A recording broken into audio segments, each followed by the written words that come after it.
In South Africa today, it's a public holiday. It's a day of reconciliation. Now, this had been in early 1838. There was a battle of River Blood, and you had the Voortrekkers. And they call the Voortrekkers Afrikaners, which is actually really confusing because they're not Afrikaners. They were white or half white. They descended from the Dutch colony. And so Afrikaners is generally the white people, because eventually the Voortrekkers are going to be the white minority that controls South Africa. But in the Battle of River Blood on this day, December 16th, 1838, there's about 500 Voortrekkers, and they defeated like 20,000 Zulus. And that's what, eventually was like, wait a second, Zulus? I thought the Zulus they were good, like they were the hip-hop, the Zulu nation, Africa. Conditions were correct. The Voortrekkers were Afrikaner immigrants during the 1830s, 1840s who left the Cape Colony. It was British at the time, but founded by the Dutch, moving into the interior of what is now South Africa and what is known as the Great Trek. Now, this is identical to Thanksgiving, okay? So the Battle of Blood River, there was a big ambush. The Voortrekkers had lost their captain, so they said, God, dear God, if we win this battle, we will give thanks to you forever. And that's what they did. It's kind of like a 300 story. 470 Voortrekkers versus 15,000 to 21,000 Zulu attackers. And they call it the Battle of River Blood. So the Battle of River Blood happened on this day, 1838, December 16th. And then as soon as they won that victory, they declared a day of Thanksgiving for their descendants to always celebrate from here. And like the people who celebrate Thanksgiving, you racist, honky, cracker, white supremacists, pale-faced gringo, guano pieces of shit, you fucking white racist motherfuckers. Your descendants, you pretend like, oh no, it's about this and it's about that, and you make all these other fucking stories about it.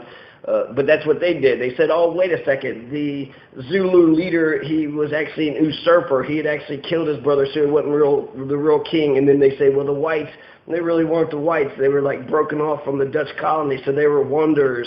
And they looked at themselves as like the lost tribes of Israel.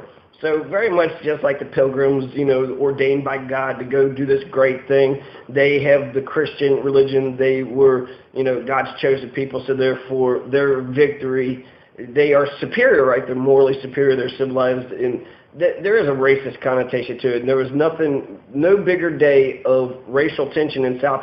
No bigger day of racial tension except for, on the day of the vow in South Africa during the days of apartheid. Now, eventually it's going to switch over. It's going to be a different thing. You're going to have the African National Congress, Nelson Mandela. On this day, he chooses to go violent. But first, I just want to mention, just the arguments to this all seem very familiar with the Thanksgiving. Some people are saying, no, it's about this and about that, but they ignore the original intentions. And, they ignore what the general population had said.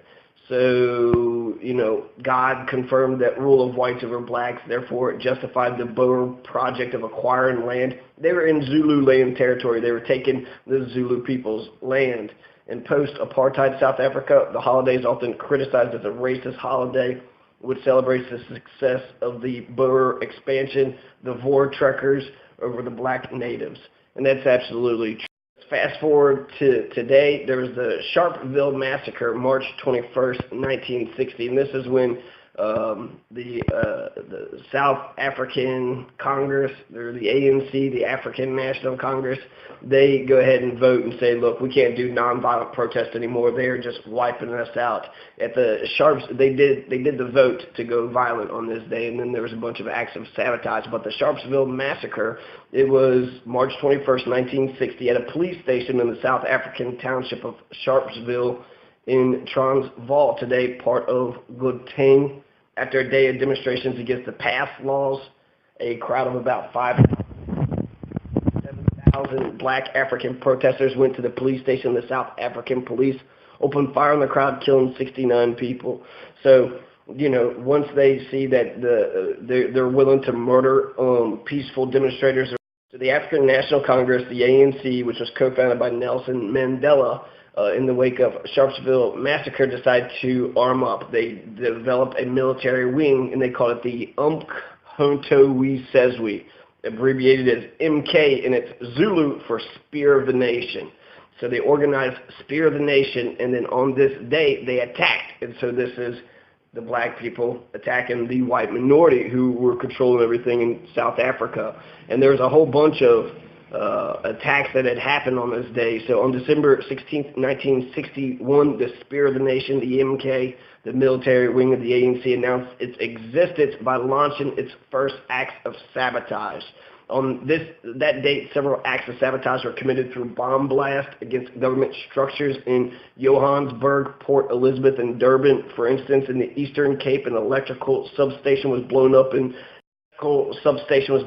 New Brighton. The building of the New Brighton Labor Bureau and offices of the Bantu Administration Board were also bombed. In Johannesburg, Joe Slovo became instrumental in bombing the Johannesburg Drill Hall. Jack Hodgson, Lionel Rusty Bernstein also successfully planted explosives in Pretoria and Johannesburg between December 1961 and June 1963. More than 200 installations were attacked, with the majority of these being in the Eastern Cape. This may be because Port Elizabeth was the center of sabotage training for MK cadres. The first casualty of MK was killed by his own bomb, and another also lost his arm.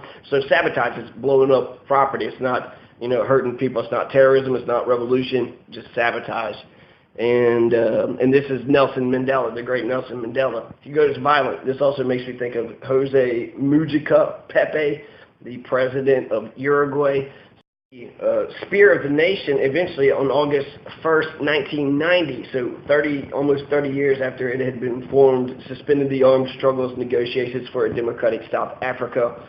Gathered momentum. 1994, they declared this day to be a day of reconciliation for all people, colors, creeds, and then they celebrated in 1995. So, this is Nelson Mandela. Basically, he tried nonviolence. Nonviolence didn't work, so he said we have to go to phase 2 and have to fight fire with fire.